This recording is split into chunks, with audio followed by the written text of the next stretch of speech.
Kaso ni dating Pangulong Duterte sa ICC. Balita mula sa Malacanang, hatid ni Radyo Patrol Christian Yosores. Christian. Rika, nanawagan ang Malacanang sa publiko na huwag hayaang mawi sa gulo ang sitwasyon kasunod ng pagtukoy ng International Criminal Court sa ilang opisyal at personalidad bilang kasabwat sa madugong war on drugs ni dating Pangulong Rodrigo Duterte. Sa press briefing, binigyang diin ni Palace Press Officer Undersecretary Claire Castro na hindi dapat magkagulo at mauwi sa pagkampi ng publiko sa mga nasasangkot sa kaso ang layuning masilbihan ng hustisya ang mga biktima ng madugong drug war.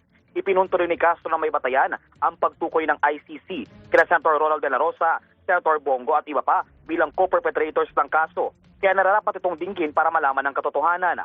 Ayon sa Malacanang, hindi lamang naman hustisya para sa mga biktima ng EJK ang pagdinig ng kaso, kundi para rin sa mga inaakusahan kapag napatunayan na sila ay inosente, walang kasalanan at maabsuelto sa kaso. Binigyang diin ni Castro na mismong mga kaayado umano ng dating Pangulo sa pamamagitan ni Baguio City Mayor Benjamin Magalong ang nagsabi na may pagkakamali sa nangyaring EJK sa war on drugs. Hindi po dapat i-encourage ni Numan na magkagulo kung nagsisilbi lamang po ng valid warrant of arrest. At ito ay magsisilbi ring hustisya para doon sa naaakusahan kung mapapakita niyang wala naman siyang kinalaman at wala siyang kasalanan, maaaring magkaroon ng acquittal sa nasabing kaso.